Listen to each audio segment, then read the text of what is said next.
We have a citation from, I believe, John Lynch is your former governor. Has he been? Yeah. Replaced? Yeah, okay.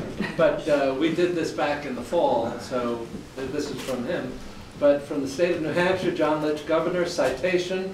Be it hereby known that I, John Lynch, Governor of the state of New Hampshire, join with my fellow citizens in extending my personal best wishes and sincerest congratulations to Iver Olson, who is celebrating his 100th birthday on January 17, 2013 in Troy, New Hampshire.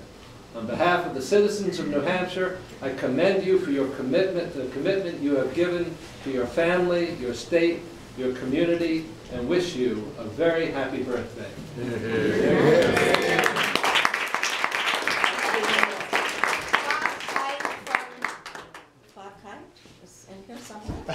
Oh, you have something to read from First Church in Jaffrey? I wonder if the governor knew you were actually from Brooklyn. But we're a welcoming place up here. My wife and I, Stephanie and I, and all of the friends from First Church that you've invited to be with us are very pleased to be with you here. We had the opportunity last Sunday morning to say happy birthday and sing happy birthday to Iver, but to see all the people that we've heard so much about from Iver is very touching to all of us, so thank you for including us. So, on the occasion of the 100th birthday of Iver Olson, to recognize, solemnize, rejoice, give thanks, and celebrate the birthday of an honored, beloved, and inspiring member of First Church in Jaffrey, the oldest Christian congregation in Jaffrey, New Hampshire, we declare that because Iver Olson is our brother in Christ, our friend and companion in Christian ministry, our guide and example of Christian life, and because he has committed his life to Christ and lived his life by his teachings and commandments, studied and delighted in the Scriptures, and because he has served our church as treasurer, choir member, member of the investment committee, and several new pastor search committees, greeter to newcomers and wise counselor in congregational meetings, and because he has faithfully attended the worship of God at First Church in Jaffrey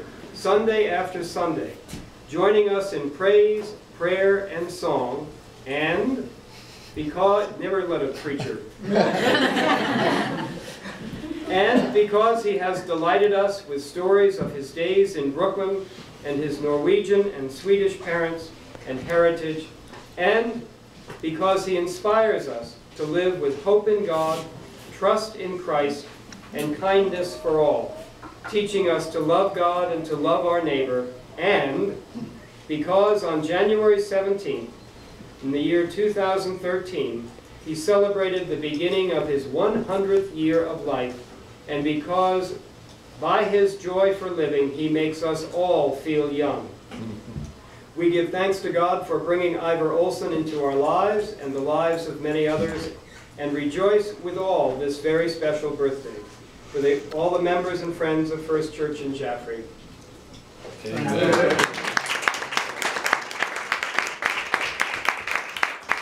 you're getting tired of standing, but you have to stand a little bit longer. I am Gordon's wife, and Iver, baby, has been in my life since 1970s when we first met you. In 1971, you got married to Dorothy Olson, who was my mother-in-law, and we called them on their honeymoon and told them it was a good thing they got married because they had to, because we were expecting their first grandchild.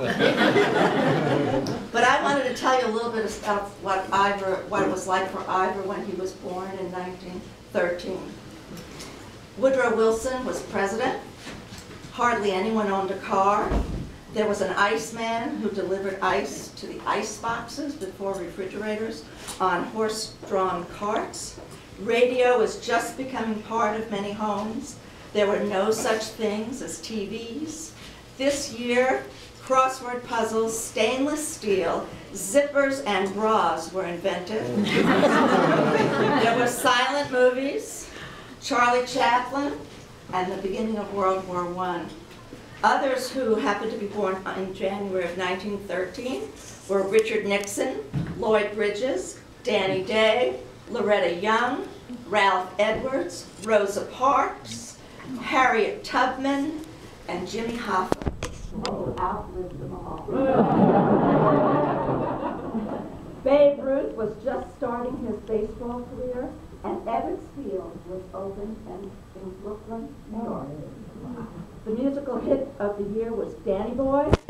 Women did not have the right to vote. Sirloin steak cost 24 cents a pound, and a loaf of bread was 6 cents, and a new car cost $500, which is why there were very few of them. The 16th Amendment, unfortunately, was passed, which is federal income tax. Jesse Jones relinquished his 1912 gold medal because he was a pro, and 7 days later, the New York Giants football team hired him. And Grand Central Station was opened for the first time. Iver Olson has lived through 17 presidents. He's seen us go from radio to black and white TVs, to color TVs, to flat screens. He's gone from paper and pencil to typewriters, to electric typewriters, to fax machines, answering machines, and computers, all in his life. The party lines, the dial phones, the digital phones, the iPhones, the iPads, the iPod, and cell phones have all happened during his lifetime. He was born at the end of the Victorian period and the beginning of talkies. Burlesque was in, Al Jolson was in, and then he lived through the big band era with Glenn Miller, Artie Shaw, and songs like Minnie the Moocher by Cab Calloway. Under Harry Truman, he served as a Navy man in World War II. The United Nations was formed that year, the creation of Israel was that year, and the Andrews sisters in Bing Crosby and Maxine Cole were here. He married the beautiful Audrey Day after he served in the Navy, and he had a wonderful son named Donny, right here. He was much littler then. He worked for Mutual of New York for many years as a stock analyst. He witnessed depressions, recessions, inflations, credit card fraud, all kinds of fraud. He volunteered in many ways in his church and was a Boy Scout leader. During that time, rock and roll began and Elvis shook things up. Under Dwight Eisenhower, where there was the Korean War, federal troops were sent to Little Rock. Integration was a huge social issue. The hula hoop was invented. Coonskin hats and yo-yos. Glue was invented, also credit cards, all under Dwight Eisenhower. Then he saw the very first Catholic president elected, and the first man on the moon, Alan Shepard. Oh, the first man in space. Sorry, first man in space. Then it was the assassination of President Kennedy, the Vietnam War, the Peace Corps was formed. Johnny Carson, the Beatles, and the miniskirt and the twist. The Civil Rights Act came along in the 60s, and Martin Luther King and Bobby Kennedy were assassinated. The 60s also brought Medicare and Medicaid and Sesame Street. Early 70s, he married Dorothy Anderson Ryerson Olson, and Neil Armstrong was the first man to step on the moon, and it was Watergate and the end of the Vietnam War. Then Gerald Ford pardons Nixon, and Post-it notes were invented. The Space Odyssey and Willy Wonka and the Chocolate Factory, as well as Star Wars and Jaws, all came in the 70s. Then came Jimmy Carter with the Iran hostage crisis. Ronald Reagan appoints the first woman to the Supreme Court. Apple Macintosh is created. Cabbage Patch Kids, Driving Miss Daisy, and Saturday Night Fever are big hits. Under George H.W. Bush, who is still living, and the Exxon Valdez, and the Soviet Union is broken up, and the Persian Gulf War begins. Seems like we have to have war all the time. Bill Clinton and Monica Lewinsky, he lived through that. The World Trade terrorist attack, Jurassic Park, and Forrest Gump, and World Wide Web. George W. Bush, Afghanistan, Iraq, and hip-hop music, and he's lived to